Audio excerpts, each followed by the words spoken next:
இன்றைக்கான மினி விலாகில் நிறைய பேர் என்கிட்ட சொல்கிறது, நாங்கள் செடி வளர்க்குறோம், நிறைய பூக்கள் பூக்குது, ஆனால் நாங்கள் கட் பண்ண மாட்டோம்.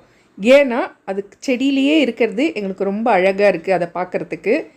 அதனால் நாங்கள் கட் பண்ணவே மாட்டோம், அப்படியே இருக்கட்டும் சிஸ்டர் அப்படின்னு சொல்கிறீங்க. ஆனால் அது ரொம்ப ரொம்ப தப்பு. செடியில் எப்போவுமே பூக்கள் பூத்த உடனே கட் பண்ணிடணும். கட் பண்ண உடனே தான் பக்க கிளைகள் வந்து பூக்கள் இன்னும் நிறைய வைக்கிறதுக்கு அதிக வாய்ப்புண்டு.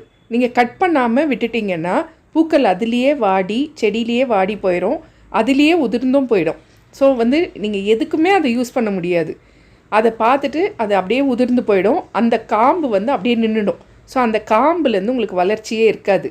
அதனால் எப்போவுமே உங்கள் வீட்டில் பூக்கள் பூத்துதுன்னா உடனே அந்த பூக்களை கொஞ்ச நேரம் ரசிங்க, ஃபோட்டோ எடுங்க, அதுக்கப்புறம் கட் பண்ணி நீங்கள் கட் பண்ண நிறைய மொட்டுக்கள் வைக்கும்.